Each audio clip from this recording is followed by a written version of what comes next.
Before launching your COMBIVIS 6 project, ensure that the USB to serial communication cable is correctly connected between your computer and the X4A port on the F6 or S6 drive. Then power the drive, open COMBIVIS 6 on your computer, and create a new empty project. When your new project is open, you can scan for devices using the magnifying glass icon. Verify the serial interface you have connected and select Start Search. COMBIVIS 6 will now scan for a connected device. Note that if a device is not found, verify that the hardware connections are correct and make sure the device is powered on. Also check to see if another program on your PC is currently using the desired COM port. When you find the device, select it and click the Add Selected Devices button. The device will be added to the Navigator window. Double-click the device to open it in the device editor. From here, you can adjust its settings. Select the Wizards tab and open the Fieldbus tab. From the drop-down menu, set the Fieldbus to CANopen. After changing the Fieldbus type, select the Run Software Reset button to restart the control board.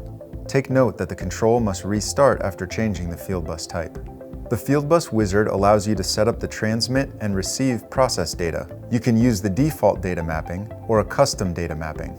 The default data mapping uses the standard CIA 402 process data. We will use the default process data mapping. We will click on the Stored Mappings button and select Standard PD Mapping F6, H6, S6. Custom data mappings can be added by selecting the desired parameters from the Available Parameters window and dragging them into the available transmit and receive process data slots.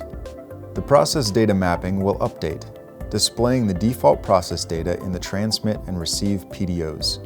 Select the Active PDO checkboxes if not already selected.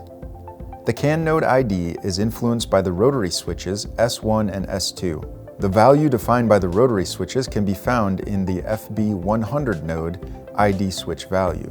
Alternatively, the CAN ID node can be defined by the FB64 CAN node ID if the S6 and S6 rotary switches are set to 0. The CAN node ID can be set to values between 1 and 127. For this example, set S1 and S2 rotary switches to 0. The CAN baud rate is set within the FB66 CAN baud rate. For this example, we will set the CAN baud rate to 250 kilobit. Finally, note that the CAN node ID and CAN baud rate require a control reboot to become active. After the control restart is done, the drive configuration is complete. If you'd like to learn more, please reach out to us at KEB America.